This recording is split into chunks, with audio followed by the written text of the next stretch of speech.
വിദ്യാർത്ഥികൾ വിദേശത്തേക്ക് കുടിയേറുന്നതിന്റെ സാമൂഹ്യ പ്രത്യാഘാതം സർക്കാർ പരിശോധിക്കണമെന്ന് പ്രതിപക്ഷം. പ്രത്യയശാസ്ത്ര പിടിവാശിയിൽ സംസ്ഥാനത്തിന് ലഭിച്ച അവസരങ്ങൾ നഷ്ടമായെന്ന് പ്രതിപക്ഷം കുറ്റപ്പെടുത്തി. വിദ്യാർത്ഥികളുടെ വിദേശ കുടിയേറ്റം പൂർണ്ണമായും തടയാൻ കഴിയില്ലെന്ന് ഉന്നത വിദ്യാഭ്യാസ മന്ത്രി ആർ ബിന്ദു മറുപടി നൽകി.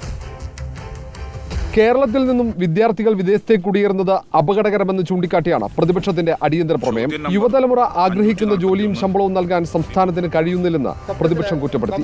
പ്രത്യയശാസ്ത്ര പിടിവാശിയിൽ കേരളത്തിൽ ലഭിച്ച അവസരങ്ങൾ പലതും നഷ്ടമായെന്ന് പ്രമേയാവതാരകൻ മാത്യു കോളനാടൻ.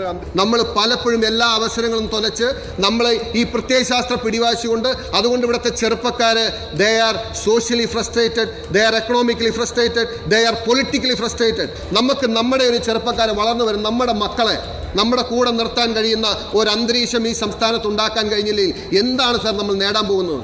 ഉപരിപഠനത്തിന് വിദ്യാർത്ഥികൾ വിദേശത്തേക്ക് പോകുന്നത് കുറ്റമല്ലെന്ന് ഉന്നത വിദ്യാഭ്യാസ മന്ത്രി ആർ ബിന്ദു മറുപടി നൽകി. വിദ്യാർത്ഥികൾ വിദേശത്ത് പോകുക എന്നുള്ളത് ഗ്ലോബലൈസേഷന്റെ കാലത്ത് തടഞ്ഞു നിർത്താൻ പറ്റുന്ന ഒരു കാര്യമല്ല, തടഞ്ഞു നിർത്തേണ്ട കാര്യവുമില്ല.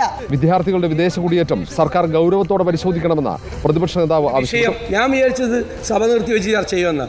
വളരെ ഗൗരവത്തോടു കൂടിയ ഒരു വിഷയം സംസാരിക്കുന്നതിനുള്ള ഒരു ഡ്രാഫ്റ്റ് ഡോക്യുമെൻ്റ് ആയിട്ടാണ് ഞങ്ങൾ മൈഗ്രേഷൻ സർവേ കൊണ്ടുവന്നത്. എത്ര ലാഘവത്വത്തോടു കൂടിയാണ് ഒരു സാമൂഹിക പ്രശ്നത്തെ ഉന്നത വിദ്യാഭ്യാസ വകുപ്പ് മന്ത്രി കൈകാര്യം ചെയ്തത്.